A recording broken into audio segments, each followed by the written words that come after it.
Hello friends, দেখেই বুঝতে পারছো কি রেসিপি নিয়ে চলে এসেছি। একদম নিরামিষ রেসিপি। পনির খেতে কম বেশি সকলেই ভালোবাসো, তাই পনিরের একটা সুন্দর কারি নিয়ে চলে এসেছি। ঘরে থাকা উপকরণ দিয়েই করতে পারবে, যার জন্য কেটে নিয়েছি আলু, জিরে, গোলমরিচ, গরম মশলা, চারমগজ, টমেটো, কিশমিশ, কড়াইশুঁটি, কাঁচা লঙ্কা। ব্যাস এই দিয়েই কিন্তু সুন্দরভাবে আমি করে নিতে পারবো। দেখো কিভাবে বানাচ্ছি। প্রথমে একটা পেস্ট বানিয়ে নেব, যার জন্য দিয়েছি কাঁচা লঙ্কা, টমেটো, কিশমিশ, চালমগজ।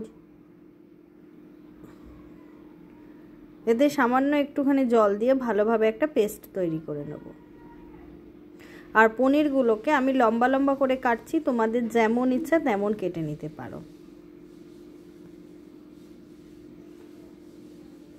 ভিডিও ভালো লাগলে লাইক, শেয়ার, সাবস্ক্রাইব, কমেন্ট করে একটু পাশে থেকো। নতুন কোনো রেসিপি দেখতে চাইলে অবশ্যই কমেন্ট করো। দেখো কথা বলতে বলতে আমার পনিরও কাটা হয়ে গেছে। এবার আমি গ্যাসে একটা ননস্টিকের ফ্রাইং প্যান বসিয়ে নিয়েছি, তাতে সামান্য সাদা তেল দিয়ে দিয়েছি। তেল গরম হতেই দিয়ে দিলাম পনিরগুলো। এটা হালকাভাবে ভেজে নিচ্ছি, তোমরাও হালকাভাবে ভেজে নিও, তাহলে কিন্তু স্বাদটা বেশি ভালো লাগবে। পনির ভাজা হয়ে গেছে, তুলে নিয়েছি। এবার ওই তেলেই ভেজে নিচ্ছি আলুগুলো। আলুটাকে একটু ভালোভাবে ভাজবে, তাহলে খেতে কিন্তু বেশ ভালো লাগবে। আলুটাও কিন্তু তোমরা চাইলে অন্যভাবে কেটে নিতে পারো।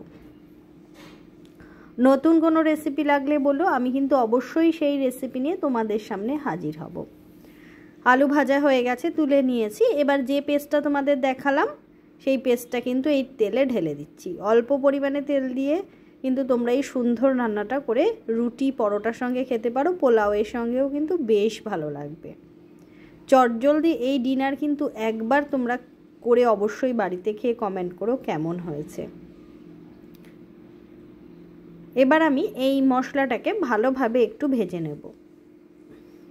দেখো জল শুকিয়ে এসেছে, মশলাটার কালারও চেঞ্জ হয়েছে।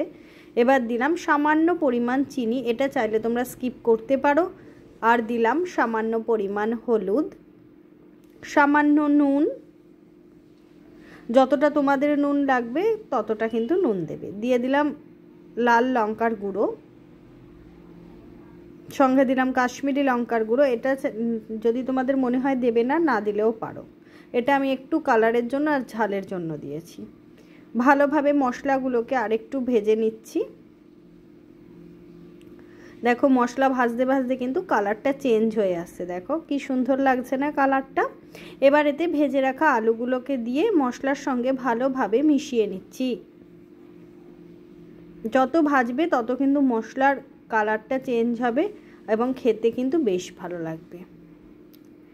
দিয়ে দিচ্ছি কড়াইশুঁটিগুলো। কড়াইশুঁটি দিয়ে আরেকটু মশলার সঙ্গে ভেজে নিচ্ছি।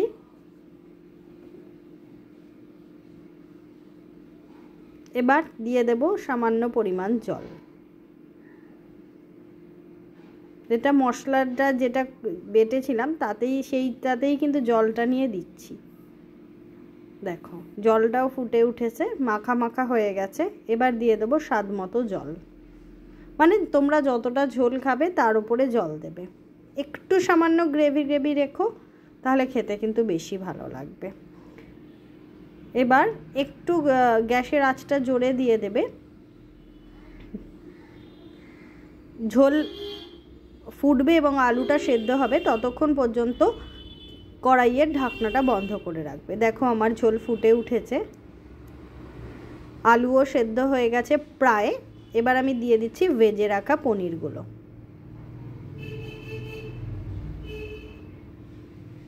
ভেজে রাখা পনিরগুলো দিয়ে আর একটু নেড়ে চেড়ে নেবে।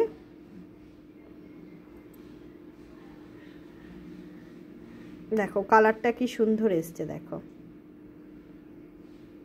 ঝোলটা আমি আরেকটু শুকিয়ে নিচ্ছি। পনির দেওয়ার পর কিন্তু বেশিক্ষণ নাড়বে না, পনির কিন্তু তাহলে ভেঙে যেতে পারে। একটু হালকা হাতে নাড়বে, তাহলে পনিরটা ভাঙবে না। এই দেখো আলু সেদ্ধ হয়ে গেছে, দেখছো? তৈরি হয়ে গেল আমাদের পনির কারি।